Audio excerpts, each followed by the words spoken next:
Welcome to This Daring Adventure podcast, where we work on bridging the gap between where we are and where we want to be in order to live a bigger and bolder life.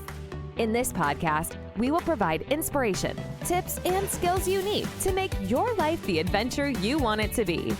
Here's your host, mindset mentor, and life coach, Trista Gurton.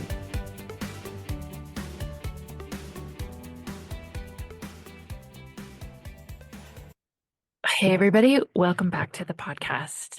I don't know about you and where you might be, but let me tell you, this is my first winter back in Canada since 2007.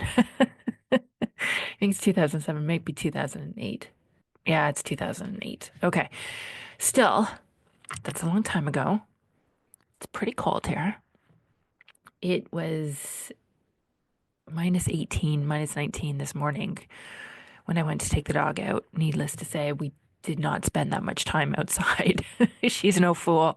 She wanted to pee and then get back in, which I wholeheartedly agreed with. But wow, okay, I'm getting through it. But let me tell you, I think next year I'm going to be spending some time in Aruba. Anyway, I hope wherever you are, you're staying warm and that the winter is passing quickly for you. Today, I wanted to dive into a pattern that so many of us fall into, and I see this very often with my clients. It's a tricky mental game that we tend to play with ourselves, where we put off doing the thing we want to do because we think we need to fix something about ourselves first. Does that sound familiar? So basically, stick with me here because we're about to call this out for what it really is, and more importantly, get you unstuck and get you moving forward, right? That's what we're all here for. So let's start here. How many times have you caught yourself thinking, if I could just figure this out, if I could just figure out what's wrong with me, then I'll be able to fix it or I'll be able to do the thing? And whether it is sticking to a healthy routine, getting out of debt, growing your business, or going after that big goal, you're convinced that there's some deep, mysterious flaw holding you back. And until you unearth it, until you figure that out, until you have that epiphany, you stay stuck. But let me tell you something. That is just your brain being your brain. And it's pretty sneaky. Here's how it works. So instead of doing the thing you need to do, which might be eating according to your plan or making sales calls or showing up for yourself, you turn the focus inward and say, I need to find out why I'm broken.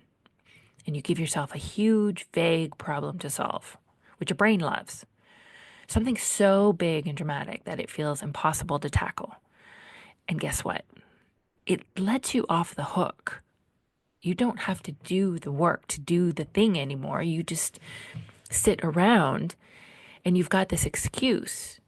You can't take action because you haven't solved this big internal mystery yet.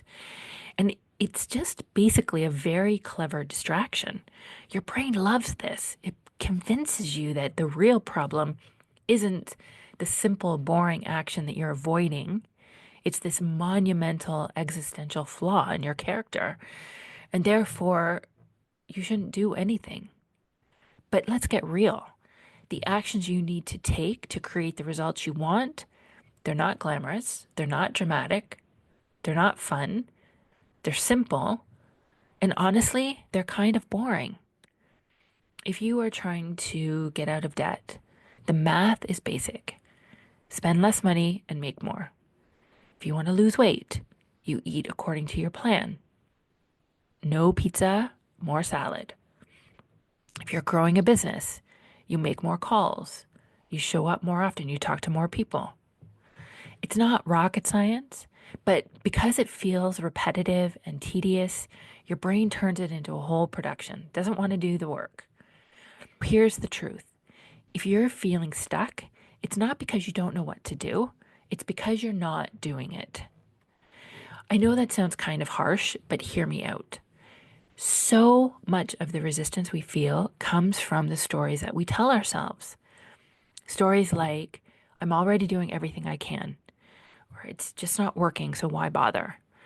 And we also tell ourselves these very negative stories, and we think we're just being realistic and we're not being naive. And this is just the way it is, and there's nothing we can do about it. We're at the mercy, we're the victim here. But it's holding you back. So let's take this a little bit further. What if you gave up those stories? What if you stopped believing that you were broken or doing something wrong or that there was something out there that was impossible to overcome? What would be left? Right? You would just be left with taking action, doing the work, getting up every day, doing the work, taking the action, moving yourself forward. Here's the most powerful thing you can do. Stop overcomplicating it. Stop trying to make it dramatic. There is no drama. The only drama is created by your brain. Instead, decide that enough is enough. Decide to act even when it's scary, even when it's uncomfortable, even when there's uncertainty, even when it's hard. And that's the kicker. Fear isn't a problem. Oftentimes we think it means stop, but fear never means stop. Fear never means stop if, there isn't this physical safety issue, obviously. But when you're going after a goal or a dream, trying to create something for yourself, the fear usually means that you're right on track. It's a sign you're doing something worthwhile. Growth won't happen when things are easy and comfortable and the same.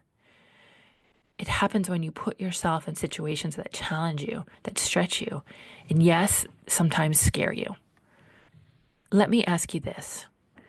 What's the one thing you've been putting off because you're feeling that you need to wait until you're ready or fixed or fearless? Really think about that for a minute. What would happen if you just decided to do it? Fear and all. Fear, doubt, all of it. And just went.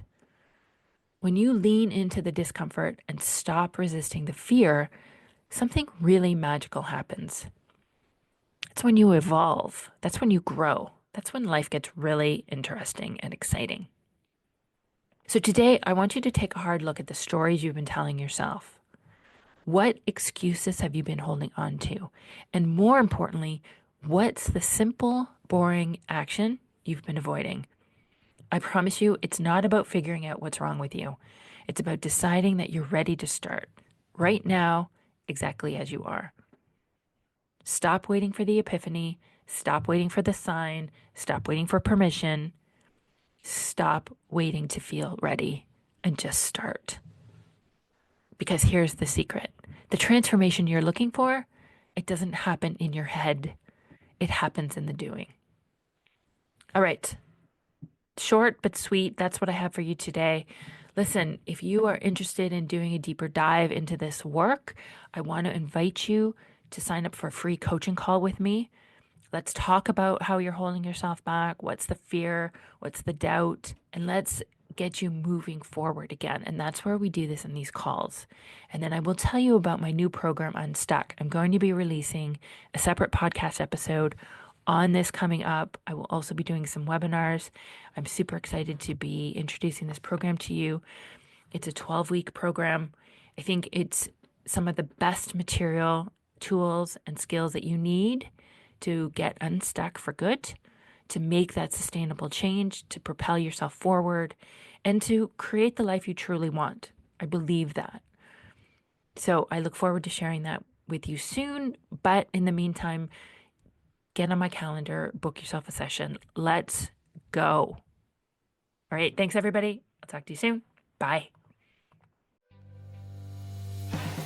Thank you for listening to This Daring Adventure podcast with your host, Trista Gurton.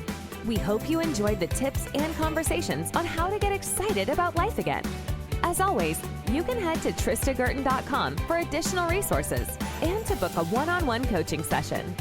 You can also follow Trista on Instagram at Trista V. Gurton. Don't forget to subscribe, rate, and review us on Apple Podcasts. Thanks again for tuning in, and we'll see you next time.